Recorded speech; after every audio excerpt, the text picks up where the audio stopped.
ভাগ দরকার। তোমরা কি করবে? সামনে তোমাদের পরীক্ষা, গণিত পরীক্ষা। তোমরা সব সময় শুধু গণিতের বিষয় করতেছি না, বাকি অঙ্কগুলো করতেছি, বাকি সাবজেক্টগুলো করতেছি। যেগুলো সবচেয়ে বেশি সহজ মনে হবে সেই অঙ্কগুলো তোমাদের পরীক্ষার খাতায় লিখতে হবে। তোমাদের সময়টাকেও ঠিক রেখে কাজ করতে হবে।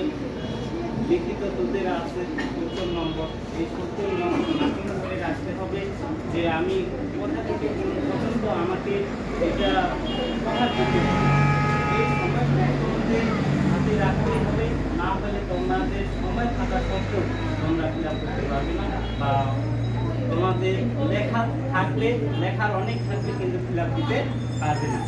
সময়টাকে মেনটেন করবে আর সুন্দরভাবে যেখানে চিত্র দেওয়া দরকার হয় সেখানে চিত্র দেবে আর সুন্দরভাবে উপস্থাপন করবে।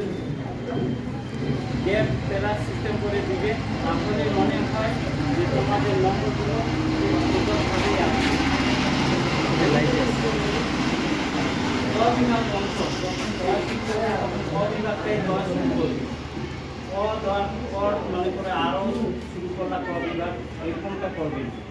যখন দেওয়া শুরু করবে তখন ক বিভাগটা একেবারে শেষ করবে। তিনটির মধ্যে দুটি দিতে হয়, এই তিনটির মধ্যে দুটি শেষ করে দিল। তারপরে মনে করো গ বিভাগে গেলাম, গ বিভাগ অংশটুকু তোমরা গ বিভাগেই শেষ করে দিবা। তাহলে কি হবে? সুন্দর হবে। তবে যেগুলো আগে পারবে, যে আমার আগে তো এ টু জেড তোমাদের 7টি প্রশ্ন দিতে হবে। আজকে তোদের প্রশ্নপত্রে কয়টি? 11টি প্রশ্নপত্রের মধ্য থেকে তোদের 7টি দিতে হবে। এই 7টি যে 7টি দিতে পারবে এটা সিলেক্ট আগে করতে হবে যে আমি ক বিভাগে এই দুটি দিব, খ বিভাগে এই দুটি দিব, গ বিভাগে এই দুটি দিব, খ বিভাগে আমি এই পরিসংখ্যান দিব। তাহলে তোদের এইভাবে আগে মার্কিং করে নেওয়ার পরে যেটা সবচেয়ে বেশি সহজ হবে সেই অঙ্কটাই করার পরে সময় লক্ষ্য করতে হবে যে আর আমার কতটা সময় আছে। একটি সৃজনশীল প্রশ্ন তোমরা সময় পাবে কয় মিনিট? 20 মিনিট। এর মধ্যে কোনো সময় পাবে না।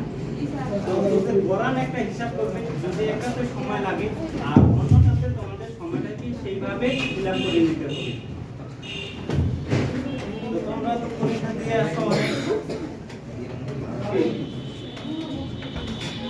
আমি আশা করি যে তোমরা পরীক্ষায় বীর যোদ্ধা হিসেবে যাবে আর সেখানে বীর যোদ্ধার মতো একটা রূপ ধারণ করে সবাইকে একটা ভালো ফলাফল উপহার দেবে, এটাই আমি আশা করি।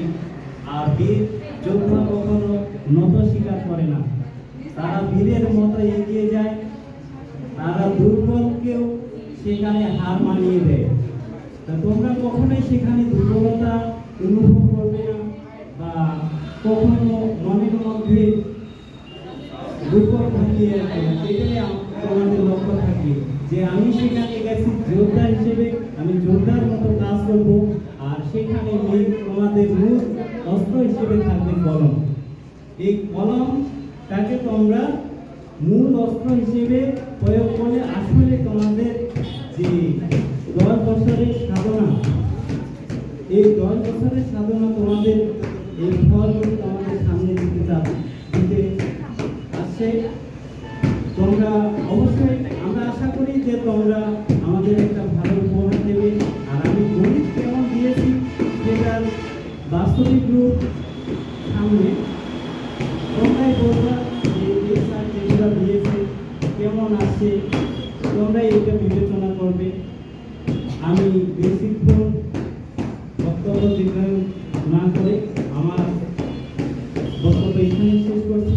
সবাই সুস্থ থাকুক, ভালো থাকুক এই কামনা